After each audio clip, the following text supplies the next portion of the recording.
lest we forget, don't judge books by their covers, and don't judge games by their graphics. Well, just their graphics. There's no denying the tour de force of visual yum-yum that Crysis brings to the table. Graphic gluttons will get their fill if they can pony up the CPU and GPU cycles to make Crysis play nice. But when you dive beneath the surface, is it just as beautiful?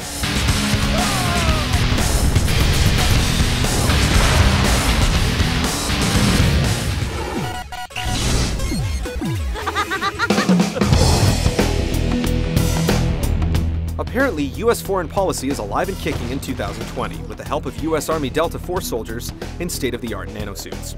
You take the role of one of those smooth suit operators codenamed Nomad in a search and rescue mission. Some researchers have been kidnapped by North Korea and are being held on the Lingshan Islands, but nothing seems to be going according to plan. Crysis ping-pongs Nomad around the vast islands through a series of missions and discoveries. Amidst the chaos of the battlefield, little hints drop of something more sinister than garden-variety fascism, with unexplained deaths, mysterious ruins, and glimpses of something not entirely human. All of its military bravado meshes well with the pressurized sci-fi elements, which eventually explode, giving the plot a brief but blunt bend, before culminating in a mishmash of the two. Think Predator with a bigger food chain.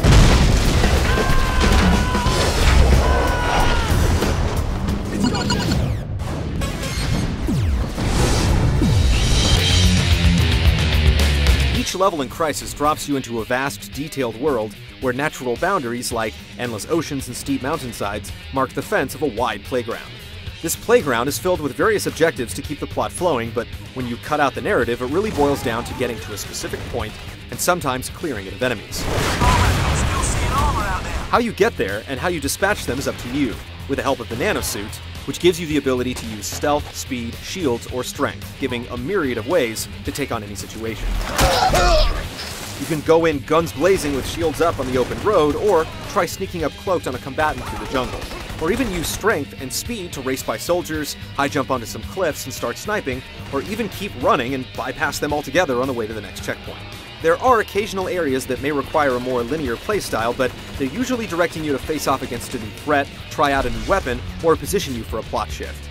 There's also a brief sci-fi interlude midway through the game that is much more straightforward, though more disorienting as you spend it freed from the confines of gravity. And just when taking on soldiers starts feeling monotonous and close encounters of the third kind wear out their welcome, the two coalesce into a new icy ridge to overcome. Multiplayer offers standard deathmatch and a new mode called Power Struggle, where players start with stripped-down nanosuits and a pistol, where frags can be traded for more weapons and suit upgrades as your team attempts to acquire stronger weapons to take down the enemy base. They're both fun, and some of the strategy elements in Power Struggle are neat, but it's not the next level of online fragging.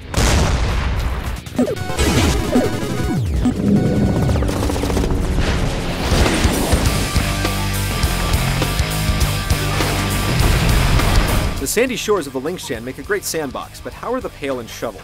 The suit abilities all drain a main power source, leaving you open for a quick death, so strategizing your movements is key.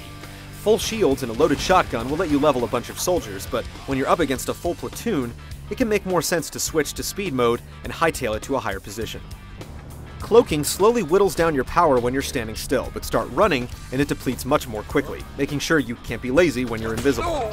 Strength mode slips in as auxiliary, negating recoil on machine guns, allowing for super high jumps, or letting you save some ammo as you punch a soldier into submission. You'll have to make use of all of the modes to get through the game, though personal favorites will emerge depending on your playstyle. There's no proper way to play Crysis, though some situations may call for more specific stratagems. The counterparts to the suits are the guns and grenades, and even here there's some personalization, as you adjust various scopes, attachments, and even ammo types so you can kill the way you want to. Vehicles are appropriately placed and are stocked with various weaponry and viewpoints, but again, if you want to ditch the tank and go for a guerrilla assault, the choice is yours. The enemy soldier AI is good, flanking, calling for help, and taking cover, while the various difficulty levels change more than hit rate and health, with the highest difficulty setting actually making all soldiers speak only in Korean. A delicate effect, but an example of the great care Crysis was made with. The game suffocates slightly on its own genre. It's all about shooting and not getting shot, but it could be so much more. This is hinted at with the wonderfully animated animals and the variety of shelved items you can pick up and swing about. It's fun to destroy such a detailed world. We just wish more of this freedom was tied into the actual game.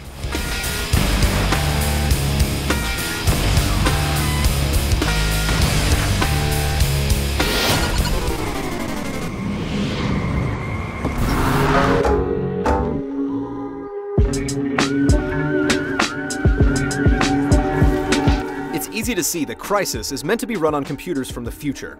At its highest settings, it'll run at slideshow speeds, even on the beefiest rigs.